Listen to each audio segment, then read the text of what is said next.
আমাদের জাতীয় নাগরিক পার্টি এনসিপির আহ্বায়ক নিজে তার জায়গা থেকে আমাদের এনসিপির পক্ষ থেকে প্রেস ব্রিফিং করেছেন এবং সেখানে স্পষ্ট করে 4টা দাবির কথা বলেছেন, যেগুলো ক্লিয়ার হওয়া পুরো বাংলাদেশের জন্য প্রয়োজন। এটা শুধুমাত্র এখানে অন্তর্বর্তীকালীন সরকারের একটা আবার ওই যে দায়সারা ভাব দেখা গিয়েছে। আমরা সেফ এক্সিট মানে যে দেশ ছেড়ে পালাতে হবে এরকম না।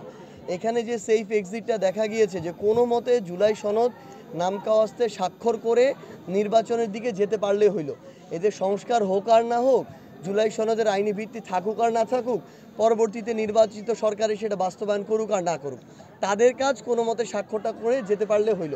আমরা তো তাদের কাছে নতুন করে কিছু চাইনি যে এই দাবি আমাদেরকে আবার নতুন করে দিতে হবে, বরং তারা যেটা ঐক্যমত্য কমিশনে ঐক্যমত্য হয়েছে যে দাবিগুলোতে আমরা চেয়েছি এটার একদম ক্লিয়ারেন্স, একদম আইনি ভিত্তি। যেমন দেখেন, এখানে আমরা আমাদের জায়গা থেকে বলেছিলাম যে বিএনপি তাদের জায়গা থেকে কিন্তু বেশ কিছু গুরুত্বপূর্ণ জায়গায় 6-7টা জায়গায় নোট অফ ডিসেন্ট দিয়ে রেখেছে। এগুলো এতটাই গুরুত্বপূর্ণ যে যেগুলোতে দেয়নি এরকম 50টা না হয়ে এরকম 5টা হওয়া বেশি প্রয়োজনীয়।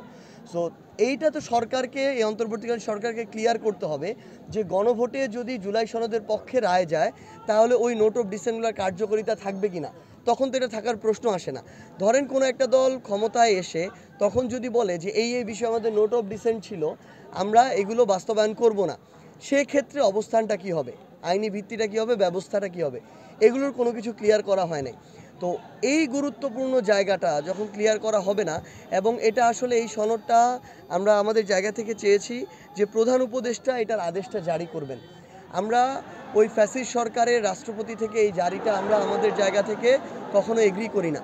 তো এই জন্য আমরা একদম খুবই যৌক্তিক, যেগুলো একদিনের মধ্যে একটা ডিক্লারেশন দিয়ে বা একটা ঘোষণা দিয়ে ক্লিয়ার করা যায় পুরো দেশের মানুষের সামনে, কিন্তু সেখানে আমাদের মনে হলো অন্তর্বর্তীকালীন সরকার কালকে সকাল থেকে রাত পর্যন্ত প্রায় 12 ঘন্টাতে কোনো রেসপন্স করেন নাই। তো আমরা আমাদের জায়গা থেকে একদম স্পষ্ট অবস্থান জানিয়েছি। আমাদের আহ্বায়ক আগেই বলেছিলেন যে আমরা অনেক ছাড় দিয়ে এসেছি 5ই আগস্টের পর থেকে, ঘোষণাপত্রেও ছাড় দিয়েছি, কিন্তু দেখেন ওই ঘোষণাপত্র কি নামকাওয়াস্তে একটা রিটেন পেপার হয়ে বসে আছে, কোনো কার্যকারিতা আমরা দেখছি না আমাদের জায়গা থেকে। সো এইরকম সনদের ক্ষেত্রে যদি হয় তাহলে কিছুদিন পরে দেখা যাবে অভ্যুত্থানটাই নাই, আবার কিছুদিন পরে দেখা যাবে এই অভ্যুত্থানের যারা যোদ্ধা ছিল, রাজপথে নেমেছিল, তাদেরকে বিভিন্নভাবে বিভিন্ন কায়দায় তাদেরকে অভিযুক্ত করে এক একজনকে রাষ্ট্রদ্রোহী মামলা দেওয়া হবে, বিভিন্নভাবে আইনের আওতায় নিয়ে আসা হবে। এই কাজগুলো করবে আজকে থেকে 5, 10, 15 বছর পরে। সো আমাদের ওই জায়গাটা স্পষ্ট লাগবে, তখনই আমরা আমাদের এই জুলাই সনদের স্বাক্ষর বা এই কথাটা চিন্তা করব। যেহেতু অন্তর্বর্তীকালীন সরকার আবারও দায়সারা ভাব দেখিয়েছে, এই জন্য আমরা সেখানে অংশগ্রহণ করি নাই। ডিজাইন, এলিগেন্স, বিউটি, সেরা পণ্য সবার জন্য জেভিকো। প্রথমত অন্তর্বর্তীকালীন সরকার একটা জুলাই সনদ স্বাক্ষরিত করবে, তো সেই জুলাই সনদ স্বাক্ষরিত করার যে অনুষ্ঠান, মানে এনসিপির কথা বাদই দিলাম, সেখানে তো প্রধান অতিথিদের কাতারে বা সামনের সারিতে জুলাই যোদ্ধা, শহীদ পরিবার তাদেরই থাকার কথা ছিল। কিন্তু আমরা দেখলাম এটা রাজনৈতিক দলের একটা চুক্তির মতো, যেমন মিলন মেলা হয় ওই রকম মিলন মেলা বানানো হয়েছে। না এখানে জুলাই যোদ্ধা কিংবা শহীদ পরিবারের জন্য ওইরকম কোনো মর্যাদার আসন আছে, না কোনো ব্যবস্থা আছে। এমন একটা পরিস্থিতিতে এটা যদি তাদের নিজেদের ক্ষোভ তৈরি হয়, ওই ক্ষোভের বহিঃপ্রকাশ আমাদের মনে হচ্ছে সেখানে দেখিয়েছে। কিন্তু এটাকেও অন্তর্বর্তীকালীন সরকার প্রশাসনের মাধ্যমে হোক বলেন আর নিজেরাই বলেন, অন্যভাবে ডিল করতে পারতো। কিন্তু তারা যেভাবে সেখানে লাঠি চার্জ করেছে, টিয়ার শেল ছুঁড়েছে, রাবার বুলেট ছুঁড়েছে, এগুলো আসলে খুবই অপ্রত্যাশিত এবং দুঃখজনক। এবং এই কালচারগুলো আমাদের যারা জুলাইয়ের যোদ্ধা ছিল তাদের সাথে কোনোভাবে মেনে নেওয়া যায় না।